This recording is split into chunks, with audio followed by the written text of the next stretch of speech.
A team is fun, but I'm afraid to lose. Don't worry! Team up with friends. Rank up faster, rank up faster. Go and rank up rating protection. Go and rank up bonus points. Go and rank up double challenge point. All you up for you. No matter what, just team up with friends. Just team up with friends. Just team up with friends.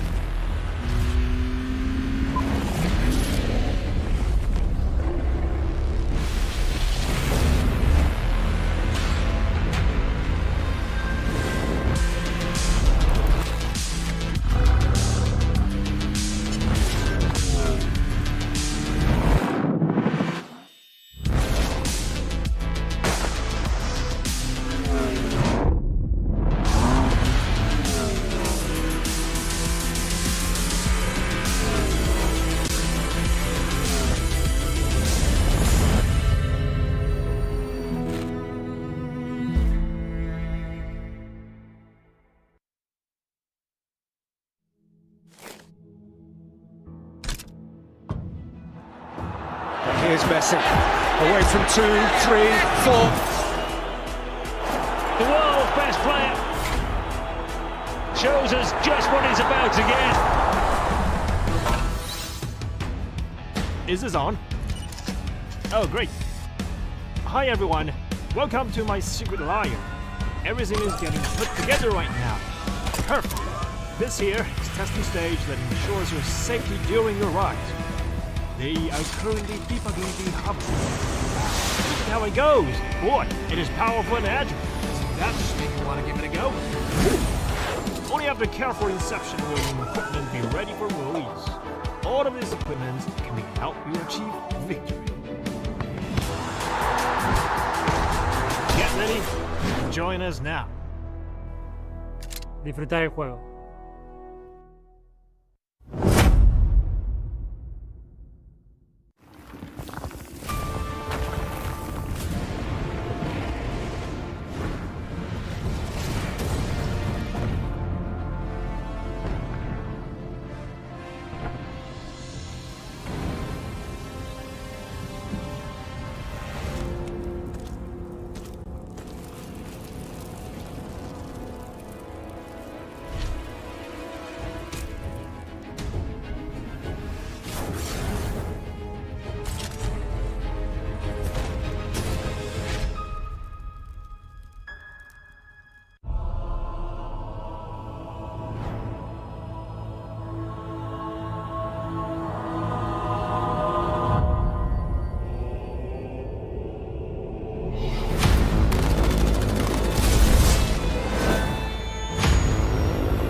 Ladies and gentlemen, welcome back. You're currently tuning in to the official broadcast of the PUBG Mobile Global Championships 2022. And we're currently tuning in to day number 2, or should I say, the last day of the Last Chance qualifiers, featuring 16 teams and only 5 will move forward to the main event, which will happen early next year. And of course, joining me right here is none other than Mafioso from Team A7. You guys know this. They're currently in second place. So you guys had an amazing performance yesterday. 1 winner in chicken dinner. And of course, you guys stumbled a little bit on game number 2. But so far, overall, number 2, right? So are you confident that you'll be playing well today? And how is the team looking right now?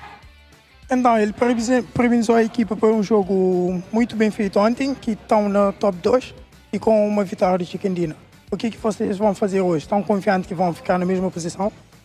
A gente está muito confiante hoje, porque a gente vem trabalhando muito para trazer um bom resultado aqui nessa Last Chance. Então, hoje a gente vai fazer o mesmo jogo de ontem e acredito que hoje vai ter mais vitória do que o jogo de ontem. So, yeah, they're very confident for the game today because they'll be playing hard for the Last Chance, and they will try to do the same game as yesterday, but with more wins for today. Wow, there are more wins for today. That is definitely something that we look forward to. And of course, of all the 3 maps that we'll be playing for the day itself, which one is your team most confident and comfortable with? And what problems do you face on the other 2 maps? Or are you just really good at all the maps, would you say? Então, tipo dos 3 mapas, qual é o melhor mapa para o vosso time e qual é o problema que vocês enfrentam nos outros 2 mapas? Ou se vocês vão de bem em todos os mapas? Acredito que o nosso melhor mapa é Arangel e os nossos 2 piores são São Roque e Miramar. São Roque devido ao nosso spot, que é no centro do mapa e muitos times caem ao redor, pode travar a gente. E Miramar devido à nossa rotação atrasada, que os spots são bem no norte do mapa.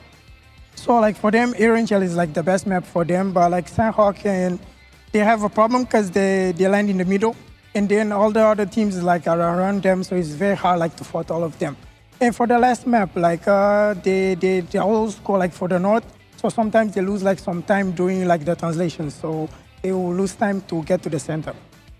Great, amazing analytics on what they feel as a team right here. And of course, how are your teams plan to stay in position 5? Of course, we know that the top 5 will move forward to the main event of PMGC. So are you guys going to be playing more aggressive? Are you guys going to play safe? Tell us, what is your plan for today? Então, qual é o plano para o jogo de hoje? Vão jogar mais agressivos para continuar no top 10 ou vão fazer um jogo mais assim retardado? No jogo de hoje a gente vai jogar no mesmo estilo de jogo, para garantir o top 1, a gente quer o top 5, mas a gente quer o top 1, ficar em primeiro lugar, vai ser muito gratificante para a gente. Então a gente não vai evitar de trocar tiro, se a gente tiver que matar, a gente vai matar. E espero vocês aí na busca desse top 1. So for them, of course, they'll play the same game, but even for him, it's they'll be more aggressive today. Because of course, they want to be in top 5, but they want to finish today as the top 1 team. Wow, they're not stopping at number 2. That sounds very, very positive coming from Team A7. Now, last question right here. Now, if the teams are hearing this, anything you want to say to all the other 15 teams competing here at the Last Chance qualifiers for PMGC? Então, como última pergunta, ele quer dizer, qual é a mensagem que você quer enviar para os 15 outros times que estão aqui jogando o PMGC? A mensagem que eu queria enviar é que para eles tomar cuidado com a gente está muito confiante. A gente vem treinando bastante, estudado bastante eles e hoje a gente vai mostrar o poder da nossa bala. So the message for all the teams is for all them to be careful because they'll be studying all the different 15 teams here, and for them to be very careful because if they see them, they'll be shooting at them. Wow. Be careful, ladies and gentlemen. A7 is coming for you. Thank you so much, Mafioso, for that amazing interview. Now, of course, ladies and gentlemen, we're going to kickstart match number 1 in a few short moments. Don't go away. We'll be right back after this with, of course, with the host and analyst. And we'll see you guys in a bit. Take care, guys. Bye.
It is the final day of action here at the PUBG Mobile Global Championship 2022 last chance stage. At the end of our next 6 matches, only 5 teams will be joining the rest who have already qualified through into the biggest event of the year, kicking off in January.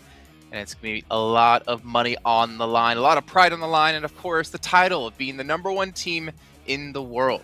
I'm your host, Jason Kaplan, and we have the cutie boys next to me of Maxman and Sandstorm to break everything down that's been happening yesterday, which was an extremely exciting day. And of course, it's coming up today. Cutie #1, that's you, Maxman. How's things going for you? I thought you were going to be mean to us today, but no, I'm feeling fantastic, Jason. I'm feeling amazing. And, you know, good day yesterday. I would also have to say unexpected day yesterday, because the teams that are at the top, I did not expect to be at the top. Like, all the favorites, a lot of the favorites are still in the middle, some are even at the bottom. So, I mean, who knows who's going to be the top 5? I have no clue. It's going to be up in the air. It really is. It really is going to be up in the air, and especially with the, I don't know, I guess there's a lot of pressure on the last teams currently representing their regions going into the tournament as well. So looking towards Enigma Galaxy, the last Arabian, the Titan as well, the last African representative, Damwon Kia, the last Korean representative or South Korean representative. So a lot of pressure on these teams and only 6 chances to prove themselves now. Yeah, 6 chances, and that's pretty much happening with it's a culmination of what happened yesterday and the positions they set themselves in. But you know what? You at home, they need your support. The fan vote is going to be ending today in just a few hours of time, so make sure you're watching within the Esports Center and use those tokens to vote for your favorite teams. I believe S2G was still #1 last time I checked. We might have a change happening over the course of today. Maybe DRS Max can get on the board. I think there's a chance for them. I put my vote in. No, I'm not going to lie. I put it in for Game Lord because, you know what, could have given a little bit of hope to my home team eventually, right? But yeah, it was now they're your home team. When they're doing all right, hey, I always hope, okay, but my expectations were a little bit all over the place, okay? But I am Team Narvalo today. Well, you know where my fan vote went, Maxman? Who? Tell me. I went over to Sony Xperia because the Sony Xperia 1.4 Xperia stream is made in collaboration with professional esports players, and you can play PUBG Mobile in 90 Hz with Xperia Stream's total cooling system and multiple ports for intensive gaming and streaming. That's where my vote goes. Sandstorm, where did your vote go? My vote went for Maxman because he's an amazing analyst and he's dressed very nice today. I'm here to counteract some of Jason today. Had a really cool transition. John, can we get one of them in here for Sandstorm? Also, a big shout out here to Pullman Kuala Lumpur Bangstar Hotel, where our world is your playground, while the players are getting to stay at and getting to chill and relax at. And by chill and relax, I mean none of that, because they're sitting there intensely reviewing all the VODs from yesterday and trying to prepare for what's on the line today. And one way they can do that by preparing is with Prime Gaming. You can get some exclusive in-game free PUBG Mobile items, some premium content, of course, the other benefits with Prime Gaming as well. But as we move forward here, Max, I'm a little bit worried for some of these teams, to be perfectly honest. I know they say this quite a lot, but for me is the fact they don't have any of the Maserati skins just yet, which is going to be available till the 31st of December here, which you can get while playing in-game. I don't know. I mean, that's pretty sweet car. It looks pretty damn good. And you know what? If anything, it's almost guaranteed to make you top 5 here. I was told officially that if you do have the Maserati skin in-game, you'll get official extra style points, okay, added to the mix. Ooh. So I want to see if you can get some extra style points on board. But and as we know, style points is the tiebreaker between teams after chicken dinners, placing points, eliminations, how big your roster is, who's the tallest team, who can eat the most pierogies, stuff like that. But you guys at home should be following us over on social media with all the official PUBG Mobile esports channels. But here we go. These are the teams that have been participating. If you missed out on yesterday, well, you missed out, honestly, on a crazy day of action with a lot of unexpected twists and turns. But here, we can see a couple of teams. I mean, this is maybe the highest we'll see some of the teams. Like LGD, for instance, in the 2nd place here. Not looking too hot when it comes to the overall leaderboards. It's super interesting, really. I think that Sandstorm, as I already said earlier, I think that this first day came very unexpectedly for a lot of the teams that are currently at the top. Like, we'll look at the leaderboards later on, but DRS have been able to absolutely dominate in yesterday's matches and are just looking hyper aggressive, and it's been paying off so well. And well, Navalo, he's just a team on his own. Sure. He just keeps on surviving. It's insane. He really does, yeah. I mean, look, in the first game yesterday, he managed to get 6th with 3 eliminations for his team. And again, he managed to repeat the performance in game 4, managing to secure 3rd with 13 eliminations. He had, I think, 4 or 5 for himself in that one game. So consistently, we're seeing him being the last person alive for his team. And the fact that he's securing 10 points, I'm pretty sure that there's more that he's going to be able to get today. But a very good performance and a very good start for them on day 1. Well, we have to clarify as well, those are points they've gotten as the only player remaining for their team. So pretty much Navarro got a fifth of their points in total by himself alone, which is obviously insane by itself. But as we look forward into our top 4 smoke users, kind of makes sense. I mean, Maxman, we've seen like walls of smokes, we've seen them utilized in so many different ways. Yesterday in particular, I feel like we could even see the map at some points because of the amount of smokes we had down. But IHC, 96 is ridiculous.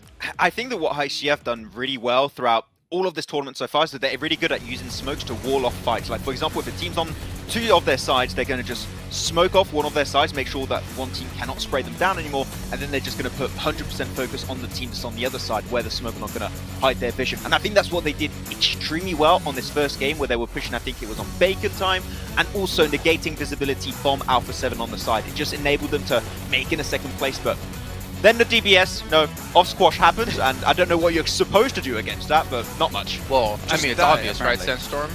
The only way to beat a DBS is to use a DBS. Exactly. If you can't beat them, join them. And that's what the server has been doing so far. After seeing so many fights being decided by that DBS, like we've seen yesterday in the first game, Inko versus LGD, just outside of match, and LGD didn't know what hit him at that point. And I think just every single team started to pick it up bit by bit. And I love seeing those close quarter fights with the DBS. You think you have an Uzi? You think you're going to win? No, just get one pump and that's it. You're done. You're dead.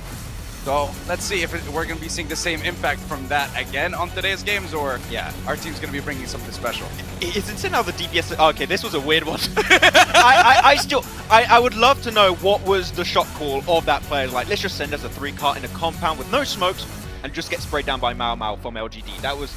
Hopefully we're not going to see that again, but it was also pretty damn funny, and Titan, of course, did not lose that game. But the thing is, the DBS is also being used at mid to almost long range from time to time. Like, it is go really far, so even at mid range, you're not safe. Yeah, there you go. There, right there. Perfect example.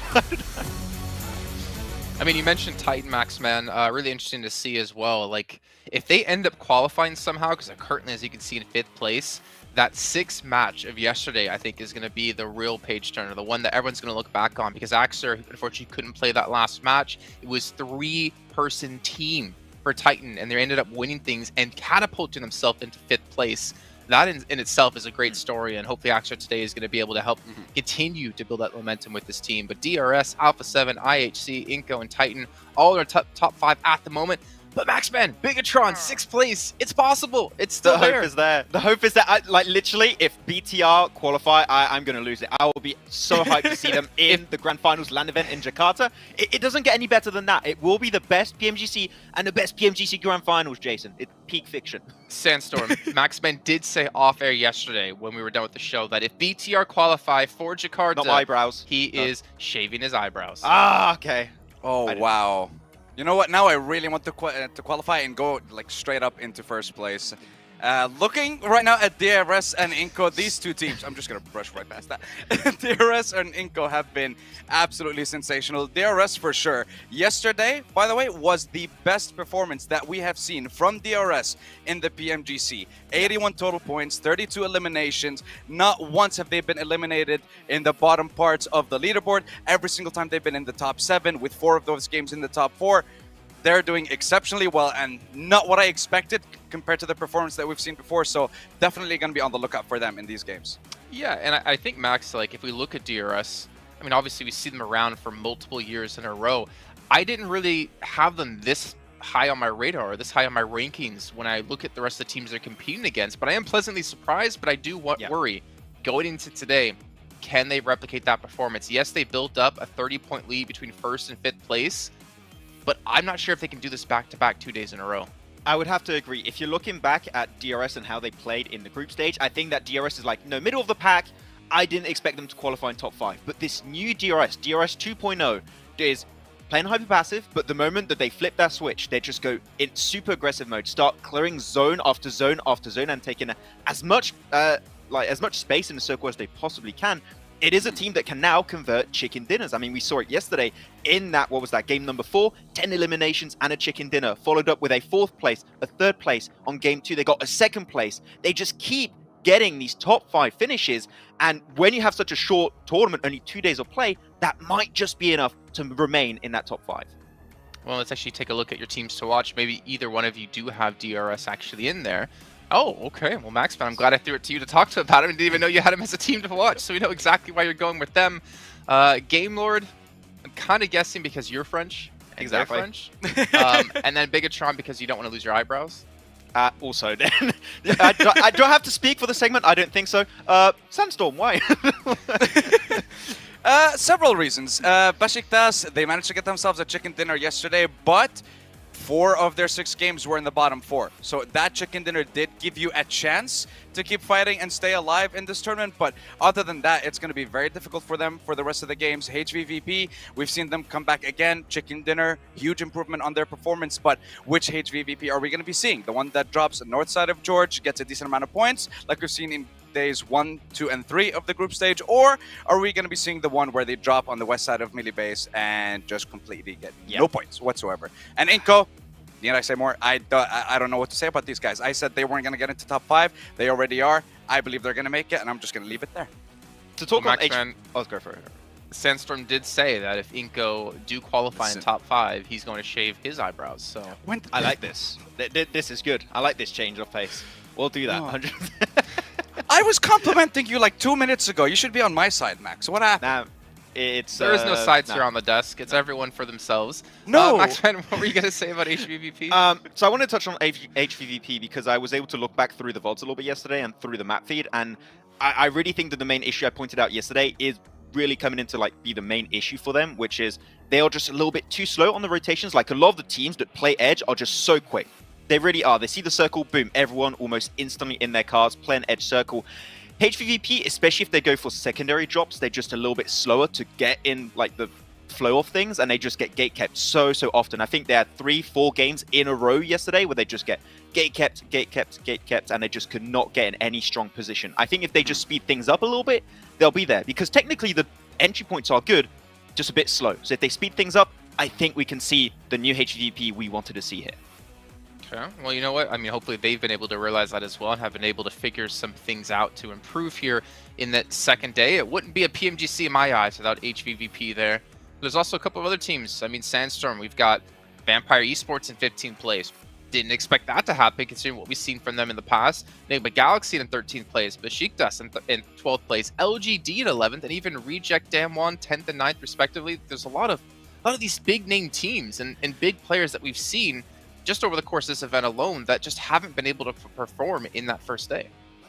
I mean, sometimes it can come down to there's a lot of pressure on the teams. It can come down to not having the international experience in these tournaments, and it can also come down to the fact that we have the best teams in the world, and there's bound to be some teams that are not going to be able to perform on that level. But sometimes we do get surprised with, for example, like you mentioned, LGD. They had a strong start in the group red, and then not being able to make it into the grand final, struggled a little bit, but they performed very well in the survival stage, which is kind of what baffles me a little bit. Is this the group green effect? Whenever they're like teams from group green are there, LGD just can't do anything? Well, I'm not going to answer that question, but you know what? Maybe our casters can answer that question, or just let the gameplay alone answer it, because we're going to be heading over to our commentators to kick off our first match here of the day, our one of 6 remaining matches here in our last chance stage. So John Allen and Blink, take it away. We are over the midway hump and we are going downhill, and we will not be stopping. There are no brakes on this train, Blank. We're inexorably drawing to a close here in the last chance stages, and all of these teams, they're trying to hang on for dear life. They are 100%. I mean, there's not many places you can hang on. Some of these teams are on the outside of the train as well, so it's getting real windy out there, and there's a tunnel coming up, so they got to duck their heads, make sure that they can make their way through these last 6 matches. There is some teams that I worry about massively. I'm looking at down towards the bottom of the leaderboard. Vampire Esports, 25 points, Bacon Time. The 2 Thai teams joining one another arm in arm in the bottom of the leaderboard itself.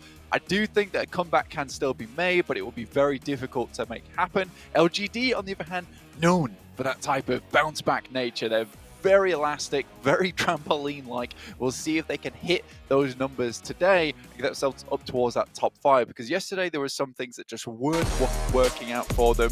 But heading over to our angle, our first match of the day, and it will be all concluding in 5 more matches after this. Ooh, it is all to play for. The same set With AXA back in for the Titans as well, they'll be playing at 4 players strong, which is good news coming off of their chicken dinner yesterday, which saw them up and into 5th place at the end of the day, just about pipping out Biggitron on a tiebreaker, with, of course, that chicken dinner being the deciding factor. So it is still very, very close towards the top of those tables. And very, very hotly contested by quite a lot of teams. As you were saying before, Vampire Esports and Baker Time, they will need that step up. But we've seen them seen it from them before that they can have that sort of gumption, and they have had those pop-off days. Looking at this playing path, it's very awkward, honestly. Down towards this south side doesn't give a lot of people the opportunity to get up towards the northern edge of the map. VPE is going to drop out towards Primorsk. It's going to be difficult for HVVP to get up towards North George. They're going to go to their secondary drop down towards Sosnovka. Now, yesterday, we saw they had a much bigger improvement when they were able to get into those circles early on. This might not afford them that same kind of chance, but a lot of times when they're playing on the northwestern edge anyway, it is a long haul down towards the eastern side of the map where we've seen a lot of these circles drop. A western circle could work out for them here. Similarly for VPE, we're improving their gameplay from the center side, especially on that Miramar where they took a very central position. But this circle basically favors absolutely everybody. Anyone can get towards this spot nice and easily. It does keep the majority of this bottom part of the map in, which does make things a little bit harder for anyone towards that Sosnovka military base in the first place. Getting across those bridges is going to be a little bit more difficult, considering there's going to be complications in terms of gatekeeping going on. Will be pretty tricky, those vehicles, hotly contested, I imagine. Vampire split and uncontested, actually, over towards Primorsk. No one dropping out at that stage of the playing path that early on. They will not have any contest for that spot on the tables. Of course, if you want to be getting on board with Captain Messi, he is joining the PUBG Mobile Battlefield. Stand out on the battleground with the Messi football icon set. Grab them in PUBG Mobile now. 100% worth it as well. Looks very cool. Flavor's 100% rocking it over on the interviews. He looks very, very cool as well. I'm jealous. I'm 100%. I wish I was wearing that today. It would give me the comfort, the ability to take this all the way to the end. In the meantime, Besiktas going against Inco at the moment. Squash will try and run down when the players and is successful with it. Looks for one more. Enjoy quite low. Let's get away. Squash able to take down Peace. Almost going for another here. And with this vehicle, he has a really good chance to actually take down the whole team. Like Zessi does manage to pop the reload there. I knew that these vehicles were going to be contested. I didn't realize it would be full squads contesting for a couple of these vehicles. Looks like that backup did come through. Inco lose 1. I think Besiktas also losing 1. They will be able to res there as well. So both of these teams fully disengaging from this area and figuring out where they're going to want to go further forwards, because they both now have 3 players alive. Inco 4th place on the tables. 12th place is Besiktas. Yeah, Inco's still at risk at the moment, considering their recent performances, which is a case of 2 games has made up the majority of these 54 points. That is slightly worrying, but something that does not worry me whatsoever and makes me very happy, in fact, is that tomorrow, December 5th, we will be seeing 2022 PMGC special crates releasing all the way through to January 8th, so make sure you get your hands on those whilst you still can. But it is all back on this one right now, this match, this day in particular, where we'll be finding out exactly which top 5 teams will be heading through to the grand finals. Honestly, it is getting a little bit scary as we're seeing we have much more info to go off from yesterday. And again, like I was saying with Inco, 2 matches make up the vast share of those 54 points they have. Now, they could take a similar approach today where, they get 2 games and they're very happy. They see themselves secure towards that top 5. However, this is now the adaptation day. This is where teams have figured out what's going on, what works, and they will have looked at yesterday. They will have looked at Inco's rotational paths, where they're finding these easy positions to get in towards the circle, where they're sending central as well, and maybe even looking to cut those rotations off or even pick them up for their own. And Inco, although very good in the macro, decently good towards that end game and picking up a lot of eliminations, usually they do it where they are the 4-man squad. They're essentially taking down 3-man squads, 2-man squads, and it's a lot easier for them to actually hit those kind of numbers that way. This time around, I think Inco will find it a little bit harder to get those easy positions towards center, and already losing 1 player sets them back at that disadvantage. HVVP on that south side, they did drop out to their backup drop over on the military island, all the way on the south coast. Kitsune looting up on the docks down south. Potential for them to I guess, like boat rotate, but it's more likely that they're going to just take that bridge on the western edge. Down one, central in apartments is a pretty powerful spot given the circle as it is. A lot of space on the northern side of the river hasn't been taken though, Blank.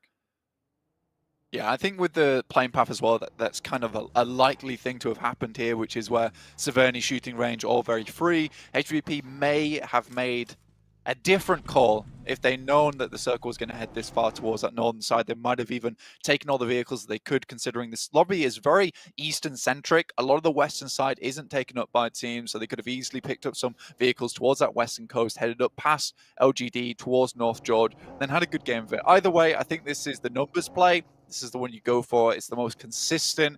You're not relying on the circles a lot of times. It still gives you a lot of loot. You can get looted early as well. You don't want to be in North George towards that 4-minute mark with absolutely no gear on you whatsoever, and then forced to make a very hectic rotation come zone 2. So I think this is the smart move from them. Similarly, I-8 down towards Sosnovka, they can move out. There is IHC in this area though, so there's a lot of teams all trying to get their way through outside of Sosnovka. So both these teams will have to be a little bit careful. Bacon time at the bottom of the tables right now. Get central fairly early. Currently playing, well, I'd say central. They're sort of on the outside of the center pack right now, but it's a pretty solid compound as well. Nice sight lines out nearby to them.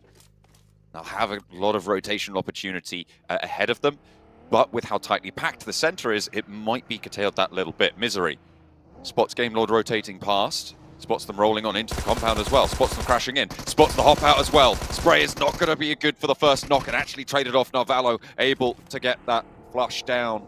And Misery out for Bigatron. Really needed to find that first knock on the roll-up. It was curtains from there. Misery's usually very good at that, which is catching players off guard, but I think that he was a little bit all over the place there, panicking slightly. Maybe holding a singular angle could be good, but I think he was attempting to keep himself hidden from these players as they came in, but there were so many sight lines into that building that it is difficult unless you are prone, in which case you have no real vision other than in being able to hear the sounds of the vehicles rolling up to make that surprise play, and then relying on the rest of the team to try and take some shots outwards. So for BTR, they attempt to go for the sneaky assassin maneuver, however, it does not work out in their favor. HVP now finally making their move out. This is towards that northern side, heading over the western bridge at the moment. DRS left this position earlier on, so they will have to move through them at some point, but the Pachinki's in the way, so there's a lot of spots to be hidden in. The western bridge uncontested. And Vampire, as you said, out of the way. Moving forwards on that western side, Alpha 7 swinging up north. It's a little bit quieter now, but I imagine just on the southwest side of those Yasnaya fields could be a little bit hotter. I mean, we saw obviously the roll-up from Game Lord over on that side, close to Bigatron down on 3. Bigatron obviously losing a couple of players, not ideal, but again, this is why most teams will shift really central early on. I think it's acceptable to play very center on that first zone shift just because you're expecting a circle like this to occur. And then people can start to play edge from here on out. But getting a central spot early gives you a very high chance of getting in towards that area. Game Lord deciding to move a little bit further in, clear out maybe one of these teams. And BTR have to be quick with it now. Obviously getting shunting out of that top 5 placement. 51 points tiebreaker on the chicken dinner. Going down here at the start of the day would not be good for them. So when Ney goes through the window, it's absolutely perfect. Liquid will be going down first. Oh, another one in through the window. 2 nades, 2 knocks. It's Jen Foster, a third nade through. They will be able to find an answer a little bit. Has the M249, a lot of bullets, but not going to be able to find the second knock onto Victor. Narvalo does fall, but Bigatron swept aside. Game Lord, their bane right now. Very central in the circle as well, and a powerful garage to be able to claim for Game Lord moving into those top 5. Exactly, John. That pushes them up past Titans nicely with 53 points, just behind Inco at the moment by 2 points overall. That's a 4th place finish. So Game Lord doing a very good job so far. Yes, a lot of these points have been kind of almost saved by Narvalo, able to get a few eliminations here and there on board, which does pump up that totals a little bit. We saw that he got 10 points yesterday. Either way, if you look at that, A 10-point margin underneath them at the start of the day would have sat them in 39 points, would have been in 11th place, with 10th place at the moment. So you're a bit worried about that type of thing. I think that for game mode, they're happy that Narvala was able to get as far as he did, but these 4 eliminations and a good first take on the circle gives them a lot more loot in terms of being able to grab the supplies that BTR dropped off the loot crates, and then also have this position to play around with. Bacon Time are starting to roll up on that top side. No real compound for them though, so Game Lords still have this really strong compound towards the center of the circle with high ground to play around with. There's walls around here too, which makes the crash a little bit more uncomfortable. I think maybe BTR just had to be a little bit quicker with those nades,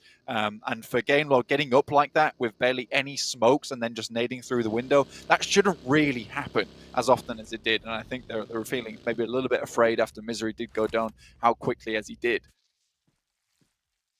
HVVP now have swung all the way up to that northern side. They were playing on the north edge of the river. LGD were in this position, but the rotation paths from here, they'll be much more familiar with Blank. Obviously, normally going in from North George, so potentially a little bit stronger. IHC, south side, and going to be corralling on at that edge. They are south of the Asnaya Fields, close by to Titan, who have moved a little bit off of Potato Hill now as the circle comes to a crunch. Aegon XI8 pushing in from that south side will be behind Titan and DRS to their side.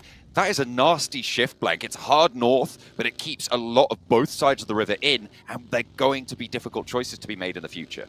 I think for A7, this is really, really nice for them. I think the fact that they were all the way on this northeastern side, they were looking like they weren't going to be able to find a way in towards this circle. Setting us up a little bit further towards Rozhok, and then even goes further north on that side, gives Alpha 7 an excellent opportunity to pump those scores up and really secure their position towards that top 5 and head through towards the PMGC. It's been very rare that we've not seen Alpha 7 go through to PMGC, but already, I think that's 2 knocks either side, but with Reject in the back as well, this could be horrendous stuff. Oh, a second knock for Mythic over onto Meku, and 2 players are down. It's all on Tixie to hold the front here. Rejector coming through, as you say, a third party. Matic and Tixie now for the squad. Carrillo on the corner will find the nades in his way. Tixie gets one back as well, and a lovely little shot through the window. Needs to hold for a second, but a third player from HVVP falls down. It's Matic rolling up, the seat swap's there, and they're out.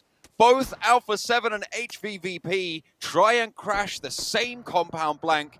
And it goes to hell for HVVP. Reject move in and look for the third party as well. It's just that speed that is on the side of A7. They were further towards that northeast. They could get inside that compound early. Both teams had the same idea, and you can't fault them for it. It's a really strong compound over towards that Yaz Bridge crossing. So if this headed further towards that western side, this would be providing anyone that picks it up now a huge opportunity to gatekeep a lot of teams. Inco heads towards the bridge with 3 players. They're going to hold down there for the time being. Reject hope to get in on that fight. Either way, for HVP, it's just a little bit too slow, and I think that when you're trying to crash a compound like that, you have to be really, really quick, very dominant. For Alpha 7, it was less of a problem for them because it's a very long rotate for some of these teams to head over Yasnaya, past the lake, round the side, and they have a huge amount of sightlines to see that one happening. For HVP, they have to be a little bit more aware, which is why they leave Kitsune in the back. Either way, good job to Alpha 7. Very, very good team fight coming through from them to pick up the compound and get those angles over towards the guys from HVP as they crashed. Now, they can start to really get some more points and get a cracking game on board with 78 points already accrued. They might look to overtake DRS on this game. I don't know if it's possible, but I would love to see a replay of the start of that fight, because there were 2 knocks that we didn't see, and the timing was very, very close to both of those teams hitting the compound. Alpha 7 did get there first, just a little bit, but I would love to have seen right at the start when those knocks started to come through. Titan on the north side of the lake now might try and move into the area, and Alpha 7 trying to fend them off on the north edge. Like we said before, this is a very difficult cross down towards Alpha 7's position. A lot of open ground here over towards this pizza wedge, essentially over towards that western side. Another difficult circle comes through. LGD is in an alright spot at the moment, but you really do wonder where this circle is going to end up, because if it ends up right on top of the bridge, it's going to be difficult for a lot of these teams to find anything to work with. Inco down towards inside the bridge. They're on the bank side. This is hugely central. This is classic Inco gameplay. LGD really powerful in their position. North Shore very likely that it will be finishing there, but LGD can just sit here and control everybody else trying to make their way across, as can Inco. Unfortunately, though, Alpha 7 move on out. Nades over the top, Vitali low, Becker at the back. Will be able to stay alive here. Another nade on in to try and pick up the flush. Rez is very, very tricky there. Down one, trying to get across the bridge, shut down. They got XI8, 4 players alive. Currently split 2 and 2. The other 2 players on the east side of Rozhok. As Down one sit above them. Vampire, you can see them just about coming over that hill on the western edge. North shore for Vampire already. They're in one of those towers, but they're going to have to move further in. They know Aegon XI8 are here, and they should know that DRS are rolling up on their north side. It's a hard cross here. I think Schweppes is playing this one very, very well, knowing that there's probably those off angles from Aegon XI8. UZM goes down, there's from Enigma Galaxy. There's a lot of eyes on this position. Ghost is the only one left remaining over towards Rozhok's side, but should be shortly returning to the fold. Game Lord rocked up. They did take a knock in the process, but were able to get their boy back up on his feet for the time being. That's Akashi over that side. Nate goes through, does a hefty damage over towards Narvalo. Stays alive, however. In come Robs, Victor, and Akashi to back Narvalo up on the hillside. They know there's more players here. They know they have to push further north. East side flank, IHC covering off. Smokes being thrown down for Game Lord to isolate sightlines to create a channel towards the Enigma Galaxy fight. Looking to put nades in that way. Amodi launching them back on over. No one going down just yet. The rest of Down one trying to get across. Not going to be shot at just yet, but everybody's turning their attention that way now, as Vampire have to be on the swivel, actually managing to get all the way across. Down one Gaming will stay alive for now. Reiji shots over towards Alpha 7. And Aegon XI8, they're still peppering away at Enigma Galaxy, despite being right on the south cut of the circle. This has been a survival game here for Aegon. They know they have some good sight lines up towards a lot of this tree line, so they can just take easy shots and get themselves back into cover. For Freak, though, these are shots you need to hit over towards him, but I think Blade just does not want to expose himself for too long. Currently in 26 points, 28 after those 2 limbs. Quite far down towards the bottom of the lobby, looking to put some more points on the board today. Ooh, a nice little roll-up coming through from Game Lord. Freak now last standing for Enigma Galaxy, but Narvalo gets shot down as well. Victor and Robs active. They want to try and create some cover, but their teammates are getting shot out in the meantime. They're not in the next circle, and IHC have moved in front of them. With the chaos that they were involved in with Enigma Galaxy. Godless on the side swipe on the off angle, and their teammates will fall. 2 players now left standing for Game Lord on the south side, and a tricky rotation ahead of them. Likely they're going to have to move north of the river, and IHC have got the shots. They split 1-on-1 in the vehicles. The reload's there, and the back player actually going to be able to get to the coastline. Unlikely to get across, but still somehow squeaking it through. Forward position will be taken away from them, however, and it's just Victor left. Inside the water himself. Chunksy did go down to a shot coming through from Besiktas all the way on that eastern side. They'll have to move further in. Inco, once again, find themselves a very troublesome spot, but a spot that they have lived in. The nades from Revo didn't quite do the final job towards them, able to live for a little bit longer, get away, and can remain on this bankside. And although it was very rough to play from him earlier, now everyone realizes this is a hot spot. Ravenclaw down, Fluke down, traded off for just the one. They turn around the corners though, and they got the DBSs at close range. I think there were several going off there. There's at least 2 on the roster. Vampire keeping the shotguns in hand. See themselves a little bit safe, but the circle's still enclosing. We'll have to move out from this position, trying to get as many reses through as possible before they start to make that grand dash. Becker just taking shots. Inco already up to 3 eliminations so far from the waters below. The Sharks looking for a little bit more to chew. Vehicle goes up, so can't sit in that anymore. Nade over the top from Squash as he launches up. Off the bank side. Down one. Really struggling here. Inco doing a stellar job. 3 eliminations so far. Forest should be spotted. DRS in the meantime, southwest side. Vampire at their back, looking to move up. Schwepp does fall. It's rejected there. On the off angle, should be resable here for Vampire. 4 eliminations already on the game. Reject. Hit the deck from Delta. Neither player going down. That's going to draw some ammo, draw some sightlines away from Vampire on their approach on the southwest side, but the blue zone moving in. Shots from Ravenclaw as they crest the ridge. The backline not safe. Rules repositioning. Ravenclaw cannot risk this peak. Go for the spray that he wants to find, but the nade over the top could be on the money. It's the only one he's got in the pocket. Looks like it's on target, maybe a little bit short there. Will fall just in front of the rock that Delta hides behind. Schwepp swings out wide. Yanti shots over to Reject. They are caught in a trap right now, and DRS need to stay strong. They have to push for a lot of teams at the moment. I mean, VP is not making this easy, and they're remaining outside of sightlines from the guys of Reject. So for DRS, they just have to push for this team in front. Enigma Galaxy do go down. Besiktas still going pretty strong on that eastern side. DRS slowly being pulled apart here by the nades. Reject, Divine sending stuff over. Killer now steps up, takes down Schweppes, leaving VPE at 3 for the time being, but 6 eliminations already found, looking for a bigger game. Inco currently dominating from the bank side. Killer last standing now for DRS. They would know pretty much where that position is going to be, but Killer finds another one. Oh, he's drifted over. He didn't get it. Okay, fair enough. I didn't realize the rear axle was only a 90% HP hit, but either way, Vampire take the knock back over to Stone. I think he got the smoke out, has that cover to play around, but Godless threads the needle nonetheless, and IHC pick up the elimination. Vampire, they had a good fight there, but it just came crashing down right at the end with that cheeky little knock from Killer. The double knock, in fact, as well, on the rollout. Stayed hidden for quite a while. Now Vampire down at 1 active, pretty split. Next circle finally takes us to the North Shore fully. Maybe A7 can start to capitalize off the back of this. Titans also currently a 4-man squad. Did take down one of the players coming through from Alpha 7 who was trying to control the river itself in Revo. Very slowly but surely made their way into position. I like that play from Titans. Took it carefully in the meantime. Bacon time in the water. Incoach still dominating from this side. It was one of those pushes where it's like, this might not work out for us for the first 10 minutes, but trust me, lads, we will get some points from this position if we just maintain our lives. At some point, this is going to become hugely contested, and people would just be sending themselves in 3 points for us in the vehicles. Ravenclaw looks to join the players near the rivers. Hasn't committed to it just yet, actually, just finding a spot right near the edge of the circle right now.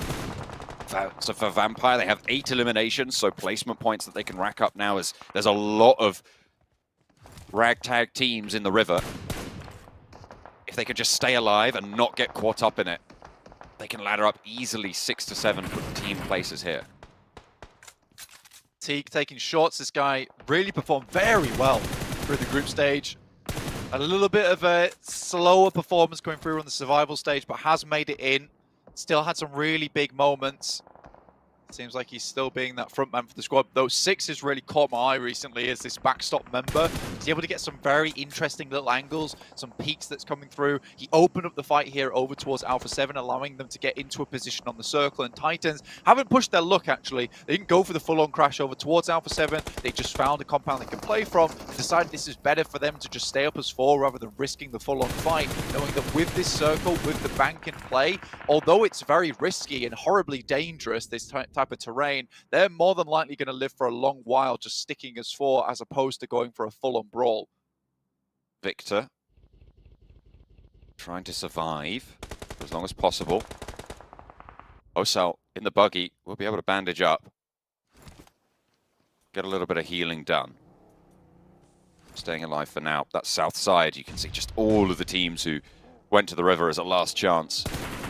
LGD finally having to leave their stronghold. Besiktas ready and waiting to receive.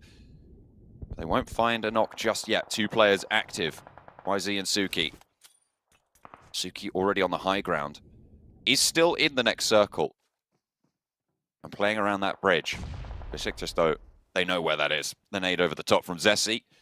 Finds the high ground knock, and LGD join the teams in the river crawl. Vampire just picking up more and more points here. I mean, Ravenclaw is in such a powerful position.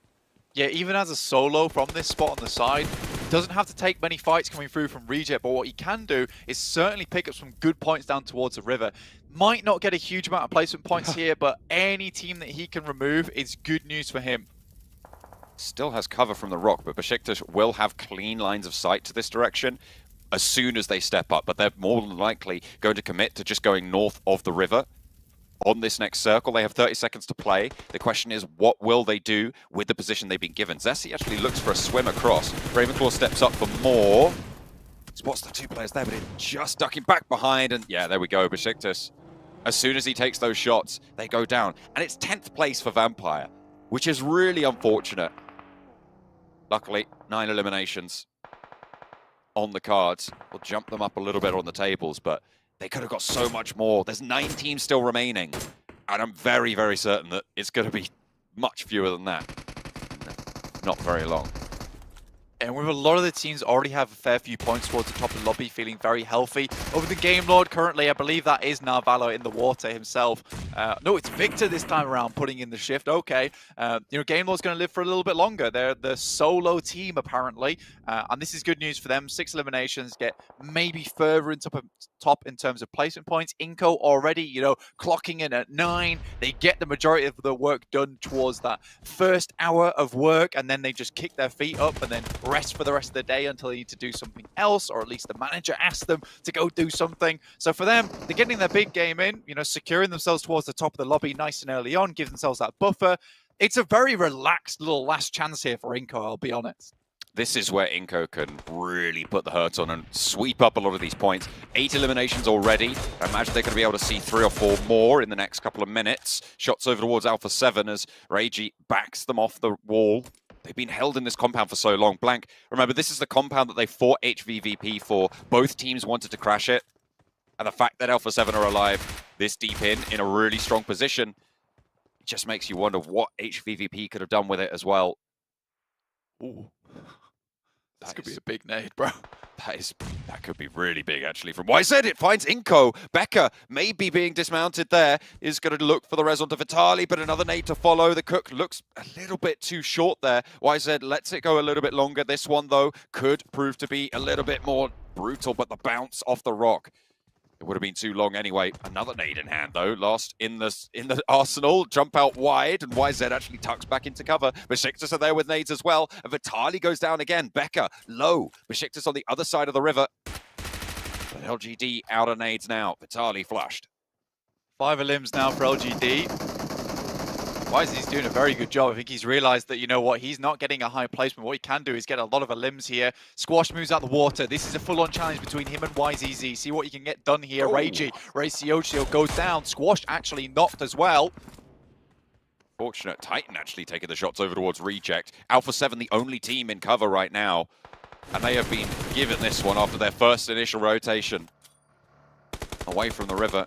They'll be able to control all the crossing, and Titan know it. They want this compound. They want to take it back into control. 4 players alive for Titan. The only team at full power, and Mafioso struggling to find an opening knock over to the squad. Finally able to thread that needle, and Puncher falls first. 6 on the sidelines as well. Up and into the fray. There's too many angles for him to deal with those. Carrillo unleashes the Groza. Looks for the flush. Over onto Puncher. And the rest of the duo just staying at the back here for Titan. 2 players now alive. Alpha 7 on 3 as everybody from the river finally getting cut down. Inco eliminated. Down 1, down 4 teams remaining now. Blank. What a hold there from LGD though. YZZ still going, trying to ruin the chances. Son HP has to drop in towards the water himself. Most likely will get knocked out here. And LGD, with just YZZ himself, owning the bank, taking all the cash from the vault there and putting it in the elimination points bracket. Looks great news for him. 10 eliminations, yeah. LGD will go down there, but 3rd place, 10 eliminations, a 20-point game for LGD. Unstoppable indeed, but Alpha 7, 3 players. Titan with the 1. Teak, I wonder if they even figure that he could be in here. They've got to imagine he's in the tower, and now he's enveloped by the blue. Wants to bounce a nade off the wall at the last second, but will be denied even that. The point doesn't go to Alpha 7, but they get the chicken dinner nonetheless, and play from a super strong compound. Hard fought for them at the start, but they kept everybody else at bay until to the end. They exerted that control on the Northern Shore. I really like this though, because it completely ties into their interview to what Revo's been talking about, which is a case of towards the beginning of their games of the last chance, they were struggling a little bit getting towards the center of the circle, playing on that northeastern edge a lot of times. They're an edge team just like HVVP. However, they were mentioning that they want to get a little bit more aggressive with their positioning, get into a spot where they can find it, and not have to just think to themselves, right, we might need to scout this position before we go in, make sure it's fully ensured that we can grab it up. So instead, this time around, it's a case of we have to fight HVP for this spot. We're going to send directly in there, and we will just challenge out any other team for this position because it is the game-winning spot. And HVP and both Alpha 7 understood that it could have gone either way. And it is so unfortunate that HVVP didn't win that fight, but that's just the way it goes sometime. Alpha 7 with the chicken dinner to take them up and into the first spot.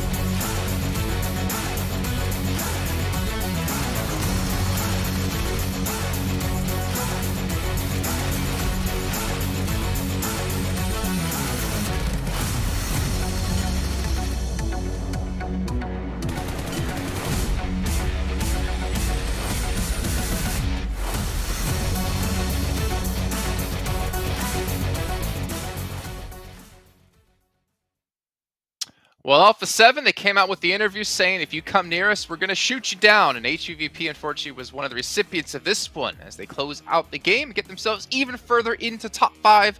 And I believe even in first place now, gentlemen. This is a fantastic showing out of Alpha 7 as they look to join Influence Champion over in the finals. Normally in the interviews, I'm not gonna lie, we hear them say, "Oh, if we see you, we're gonna like chase you down. We're gonna take your compound." I don't typically believe it. I do now. Yeah, that they just barely saw a pixel moving of HVVP in a really good compound at that. Like, it was a better rotation from HVVP, a lot quicker. But the fact that Alpha 7 just sent it while the team was split was the perfect timing from Alpha 7. And then you just can't breach it because the compound, it's hard to leave, but it's even harder to breach, right, Sandstorm? And Yeah. that defense was just on point. Well, Titan found out. The hard way. Yeah, true. Yeah, they really did. But what we saw from Mythic in that last game, completely wiping out the HVVP lineup. And I asked this before the game, and I'm going to ask it now. Do you think they might have done better if they dropped, or at least close enough to North George, tried to rotate there? Would have been a quicker rotation to that compound. That might have actually been the difference in them arriving earlier than Alpha 7. Might have been the biggest difference that they needed. And at this point of the game, making that mistake, not getting a single elim either, not securing a single point, is definitely going to hurt HVVP here. Yeah, it's going to put them even farther behind that top 5 that they're trying to catch up to. But a couple of individual plays we're going to have to mention here as well. YZZ from LGD, the last surviving player from the teams out of water. First of all, I mean, obviously the confidence that goes in to be able to pull off that kind of situation and knowing your limits and knowing what you need to do. But I feel like at the end, to be fair to him, Victor kind of saved him from Gaylord as he knocked 2 players from Besiktas. Pretty much. Like, the situation is really like out there. It's hard to predict what's going to be happening, but he just picked up the pieces. And I think that the weapon choice for him in that situation was really good. He was playing the PP Bison, which, as we know, has got a lot of ammo in that clip, and you can just keep spraying down as they just come out of the water. You can just keep spraying, keep the pressure on, and it's going to be really hard to make it over to the mainland. So, yeah, good weapon usage, and YZZ. I mean, they had a good game initially, but making it across that river as a 4-man team is just so hard, Jason. Here you go, the points for Alpha 7, 23. LGD, though, 20 points. I mean, if we talk about those individual points scored, we talked about was Navarro getting himself 10. I think YZZ has just been able to catch up quite a bit here because that gets LGD so close to being in top 5 now. I wonder how close it is. I'm hyped to look at the overall rankings, but this is a game that's going to put them in good standing. What's not going to put a few of the teams in good standing, of course, we talked about HVVP, but BTR losing that fight almost instantly to the hands of a Gamelord. That's going to put Gamelord in a great position, and it's fantastic for Gamelord too, because before this game, Gamelord went 8th with 49 points. BTR were just barely above them in 6th place, was an extra 2 points with 51. So now BTR falling down, Gamelord going up again. Well, even Titan Sandstorm going up as well because they got themselves a huge chunk of points as they were already in 15th or in 5th place, I should say, at the time. So we see a lot of movement still happening here, and potentially a lot of movement happening when it comes to our fan vote leaderboard. Remember, I said S2G was first place yesterday, and they're going to be still first place today. However, Okay. Enigma Galaxy getting 5th. Maybe the only way that we're going to see Enigma Galaxy get a top 5 today. How are 4 rivals higher? I don't know how 4 They rivals started are off 5th? higher. Then they were 4th, I think, yesterday. Now they're 3rd. Like, are they gonna? Are they coming Okay. for SDG's spot? Is that the question? I mean, we're running out of days. That's it. Today's the last day. We're done. Just 5 more games left. I mean, Nigma's there at least, so yeah, you're happy. Yeah, I mean, Oh, I look, mean, I thought Sandstorm was going to get a little angry at me for what I said there about the only time we're going to see Nigma Galaxy in top 5.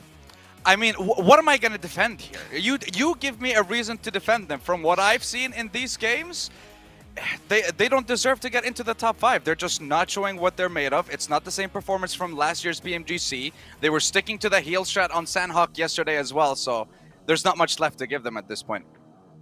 Well, you know what there is left to give from you guys at home? Your thoughts with the viewer survey that's currently happening over in the YouTube chat. You guys can fill it out and give your feedback on the show, feedback on the talent. Maybe you want me next year to bully Maxman even more. Let us know your thoughts, and you know, I'll make that happen the best I possibly can. Or poor Matt, I'm looking at you, and you're like, no. Let's take a look though at what's really important. Excuse me, today, the overall rankings. Top 5 is what's all about, and we have seen some movement. Alpha 7 sneaking way into 1st place. We can see Titan Gaming as well has moved up, but Game Lord 2 points behind top 5, and even LGD now just 10 points behind top 5. That's the thing, right? When you have only 12 matches to perform to be in a top 5 position, every single game you could have a completely different ranking for these teams. Top 5 teams remain the exact same, but just the placements are a little bit different. But I've seen HVP slip down a little bit, and Damwon too. Like 2 teams that I thought, yeah, they're going to be top 5, should be pretty easy. Struggling a little bit, and Vampire had a good start, but they got gatekept by Reject really hard this game. It's still 19-point difference from that 5th place spot all the way towards 12. So even teams like Besiktas have a chance to bring it back. But again, these teams at the very bottom of the leaderboard, they need to start bringing it early on in the day. So they need to bring it in game 8, game 9, of course, in Miramar and Sandhawk. If they're not able to perform in these 2 games, then the last 3 games of the day, we're just going to be focused on the top 5 teams and maybe up to 8th, who is going to be challenging for those top 5 spots. Okay, well, going into our Miramar here, what about your teams to watch here? Let's start off with you, Sandstorm, since I usually start Maxman. We can see your teams, the Galaxy, Bake It Time, Agon I8. Okay, let's hear it. Well, with Agon IA, these guys, I mean, they showed us something special on the very last day of survival stage, but we're not seeing any of that in today's games. They were very late on their rotation coming up from the military base, and when we saw them going into Zone 2, I believe Zone 3, 2 or 3 of the players had like 3 bandages and no stims. They were running out of meds, so those late rotations are hurting them a lot. Bacon, one of the top performing teams on Erangel as well. We didn't see them do anything in the last game, didn't see them do anything in day 1. So the reason I'm focusing on these teams, they're at the very bottom and they need to perform and they need to do it now. Otherwise, their journey is done in the PMGC. All right, well, looking at your picks, Maxman, I can see a certain team in there that you said you would not predict at all today, or at least as a team to watch. LGD, interesting. It's not my pick. You told me to pick it for you, Jason. I took it for you. I took Did he do that? and Vampire. I didn't hear Jason do that. I was going to say I've proved we didn't record anything, unfortunately. But yeah, LGD, I mean, they were in a position that was not great before this game. They were in 11th position, and it was said, right, also that they only have a certain amount of games where they can potentially hope to be back in a race. Thanks to the performance of YZZ, they're still in a position where they can compete. They're still clearly in a position where they can be in the top 5. And as we know, Jason, they are a team that are really good at playing on Miramar. So if they can get himself maybe their very first chicken dinner of the last chance on this game, this would put them, normally push them up even in top 5. And top 5 obviously would make them extremely happy, but the problem is they are running out of matches to do so. There's a lot of other teams gunning out for that position as well. So we're going to head on over to our commentators, though. You know what, for Maxman? You can throw it on over to John, Allen, and Blake here for once. Okay, John and Blank, take it away. Oh, you're so lame.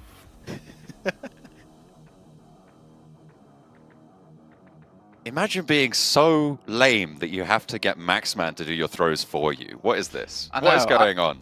You know, I particularly liked when he stumbled trying to get Max to throw to us in the first place. Yeah. And then Max was just like, you know, take it, boys. And we did. We took it off his hands. You know, now we'll take the pressure away and we'll have to sit back here and watch for 30 minutes as some of the best teams of the world are going to get cut out. You know, we're not seeing a lot of these guys going through over to the grand finals. 11 teams will be leaving us now. A lot of these teams are fan favorites too. I don't think there's anyone here in this PMGC stage that no one's cheering for. I think everyone's cheering for these teams. I'm passionate about all these teams as well. There's so many cool and interesting step-ups in terms of performance, in terms of gameplay, so many separate regions. I think this is one of the most inclusive PMGCs we've seen in a long time, with a lot of different regions finding their star power, finding those members that can operate on that world stage, which is so cool to me. And I think that a lot of that comes down to just the format this year as well, where we have had a much more evenly based tournament format, in which case teams can get in, where, you know, if you do very well in your league stage, you get a big bump up in performance and points over towards those finals in PMPL, which has meant that a lot of our teams that are consistently the best have had that big chance and that big advantage to get towards the finals. And if they don't make it through the finals, well, they weren't good at sprints and they wouldn't have done good here. So we have the best performing on this grand world stage, with new stars and the right world stars as well here for us. So everything has aligned for this best, I will go ahead and say it, the best PMGC we have ever had. And with this Northern Circle as well, it has been chaotic, particularly with that last Angle 2, and these teams, these players have had to deal with some very awkward scenarios and have dealt with them admirably as well. We've seen a Northwestern Circle before, Blank. It was HVVP's game, and they couldn't have it at a more important time as well. We've seen, well, not only in just this tournament, back in Group Green as well, there was this Hard Northern Circle. They won that as well. Hard Northern Circles on Miramar are an HVVP speciality. They need these points now. Can they get them when it matters most? I feel like this is a team that would be so disappointed not to see in the PMGC finals in Jakarta. It wouldn't feel quite right to not have them there. And they're currently in 9th place. If we shut it down now, Inco far ahead of them. Well, I mean, this is what I'm saying, that there's so many teams that we would lose that you would be hesitant to see not go through. And the thing is in the top 5, all of these teams, I would 100% support them going through to the grand finals. I would also be 100% sad if we didn't see the likes of BTR, HVP, Damwon, Reject, VPE, Aegon, Nigma, Bacon Time, Besiktas. There are so many teams here. You're just naming the whole table. Honestly, all of them. I would be so sad to see all of them go out. So every time someone bumps themselves up into the finalist position towards that top 5, I'm happy. I'm happy for them. I'm also sad for whoever drops down. It's terrible.